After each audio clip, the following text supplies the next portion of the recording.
Well, Colts Nation, we got ourselves a doozy, and I'll tell you why I think this involves the Colts. This was originally going to be a video breaking down all of the major trades that happened yesterday, the good, the bad, the ugly, and how I thought it was going to impact the Colts. The Colts were very quiet during the trade deadline, and that's okay. Ballard's not generally like a midseason trade person. In fact, I don't remember the last time that Zach Moss and Naheem Hines was the last time that they made a deal, and really, I think that was at the time more beneficial.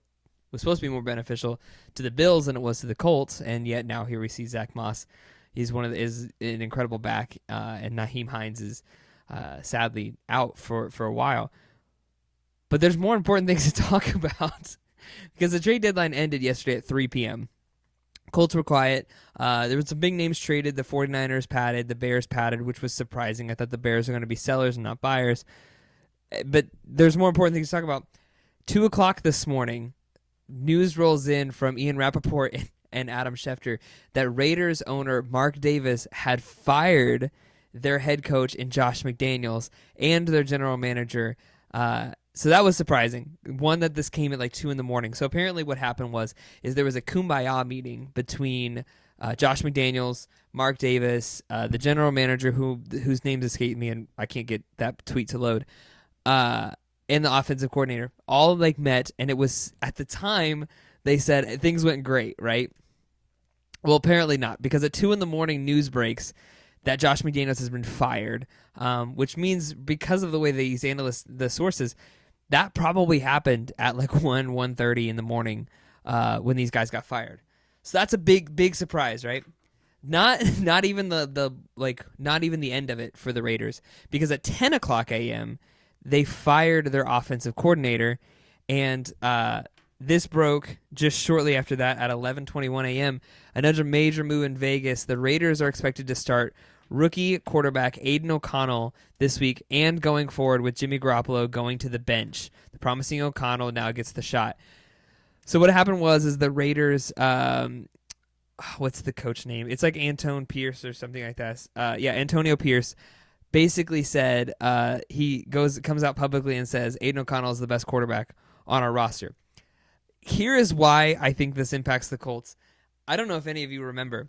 In 2018, Super Bowl is over, and the first move that's supposed to happen is Josh McDaniels had a job in Indy and was supposed to come be the head coach.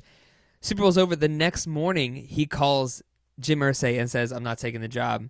And we end up with Frank Reich, which was at the time was a great move. Frank Reich had a couple really good years in Indy. I don't think he was he was all, the reason I think him bringing in Wentz. Anyways, neither here nor there. Well, that's a whole story for another day. But Josh McDaniels was supposed to be the head coach of the Colts, and called and backed out. This is now Josh McDaniels' second stint with an AFC West team as a head coach. This one lasted 639 days. His first one lasted 694 days. I think it is safe to say at this point in time, I'm not saying that no one can be changed and no one can turn it around. I would think it's safe to say that it is no longer feasible to assume that Josh McDaniels can be a head coach in the National Football League, maybe in college. And he's a great offensive coordinator. They had years of success with him and Brady and Belichick in New England.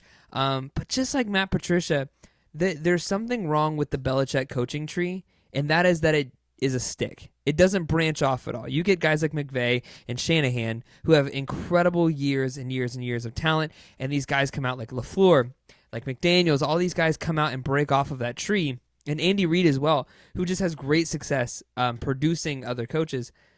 Bill Belichick does not have the same success. In fact, it's very tough to find someone who's in recent years has sprung from the Belichick coaching tree who has done significant amounts of success. It just doesn't happen that often.